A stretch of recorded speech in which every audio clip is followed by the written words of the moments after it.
સિવાય અતિ મહત્વનો મુદ્દો કેમ કે ગુજરાતમાં નવી નવી અનેક મહાનગરપાલિકાઓ બની રહી છે.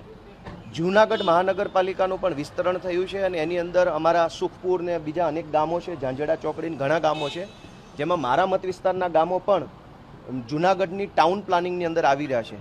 ગુજરાતમાં ટાઉન પ્લાનિંગ એક્ટ એટલે કે ટીપીનો જે કાયદો છે એનું ભયંકર ખોટી રીતે અમલીકરણ થઈ ગયું છે. મેં મુખ્યમંત્રીશ્રીને લેખિતમાં કાયદાની કલમ સાથે લખીને આપ્યું છે કે આખા ટીપીના કાયદામાં આખી ચોપડીની અંદર ક્યાંય પણ એવું નથી લખ્યું કે 40% જમીન કપાત કરવી. આખી ચોપડીમાં એવું નથી.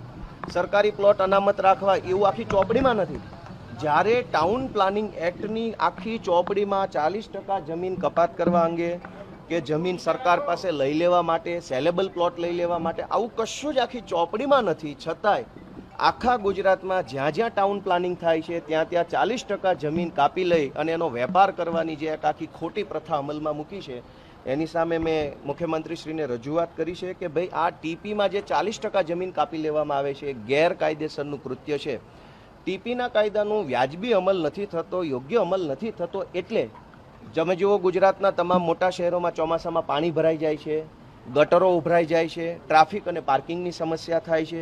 વર્ષો સુધી જે ટીપી ડ્રાફ્ટ ટીપી હોય એનું ફાઇનલ ટીપી બનતી નથી, એનું ફાઇનલ અમલીકરણ નથી થતું.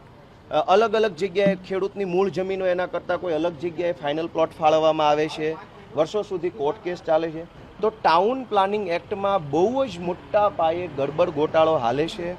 એના કાયદાનું ખોટું અર્થઘટન કરી જાણે કે ટાઉન પ્લાનિંગ એક્ટ 40% જમીન કાપી અને વેચવાનો ધંધો હોય એવી રીતે આખું કામ થઈ રહ્યું છે. વાસ્તવમાં ટીપી એક્ટ બન્યો તો એ જનતાની સુખાકારી માટે બન્યો છે, પણ અત્યારે ટીપી એક્ટનું પાલન માત્ર 40% જમીન કાપી લઉં એને વેચીને રૂપિયા બનાવું એટલા પૂરતો જેનો અમલ થાય છે. મેં મુખ્યમંત્રીશ્રીને રજૂઆત કરી છે